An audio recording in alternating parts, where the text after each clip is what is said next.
আসসালামু আলাইকুম সবাইরা, আসসালামু আলাইকুম। কেমন আছেন সবাই? আশা করি সবাই ভালো আছেন।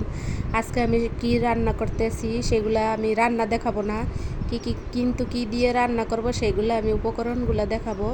রান্না শেষে রান্নার কালার কেমন হয়েছে সেগুলো দেখাবো। সবাই আসলে রান্না বাড়া দেখানোর ধুম ফেলাই দিয়েছে ইউটিউবে। আমার অবশ্য ওরকমভাবে দেখানোর কোনো ইচ্ছা নাই, তবুও আমি আমার চ্যানেলের জন্য অল্প একটু দিলাম রান্না বাড়ার ভিডিও। মানে রান্না করছি সেইটার ভিডিও দিলাম। ও কী উপকরণ নিয়েছি রান্না করার জন্য, কি রান্না করব সেইগুলো দেখাইলাম।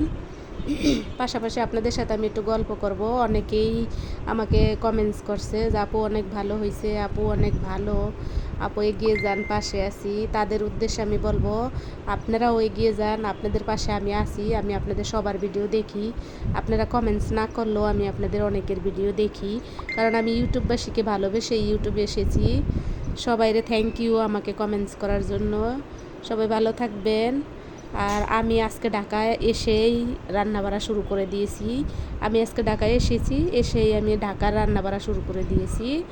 2 দিন 3 দিন এনজয় করলাম গ্রামের বাড়ি ঘুরে ঘুরে। গ্রামের আরও অনেক ভিডিও আছে, ধীরে ধীরে আমি এগুলো ছাড়বো। কিন্তু আজকে আমি ঢাকায় এসে প্রথমে কি করলাম সেগুলো আপনাদের সাথে একটু শেয়ার করলাম, আপনাদের মাঝে সেগুলো শেয়ার করলাম।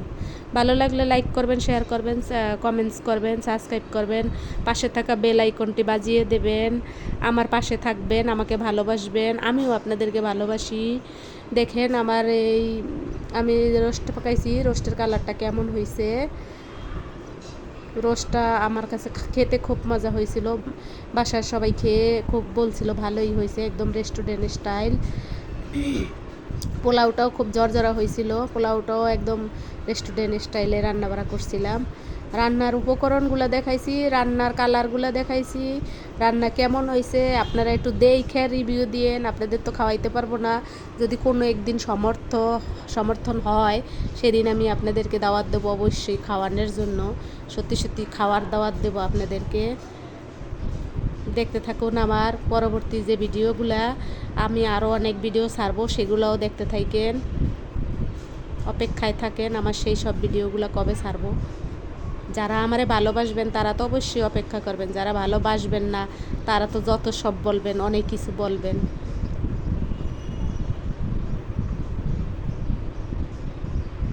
বাসা আসার সময় গ্রাম থেকে যখন ঢাকায় আসছি অনেক কষ্ট হয়েছে, তারপরেও বাসায় এসে রান্না করছি।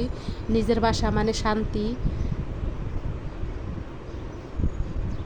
নিজের বাসায় এসে খুব শান্তি লাগতেছিল। রান্না করতে অনেক কষ্ট হয়েছে, তারপরও খুব শান্তি লাগতেছিল। এত শান্তি লাগতেছিল, গোসলের পরে মনে হইতেছিল যে আমার দেহে যেন প্রাণ ফিরে আসছে, এরকম লাগতেছিল। গ্রামের বাড়িতে যদিও অল্প কাজ করছি, ঘুরাই বেড়াইছি, তবুও অনেক খারাপ লাগছে। আল্লাহ হাফেজ, আসসালামু আলাইকুম।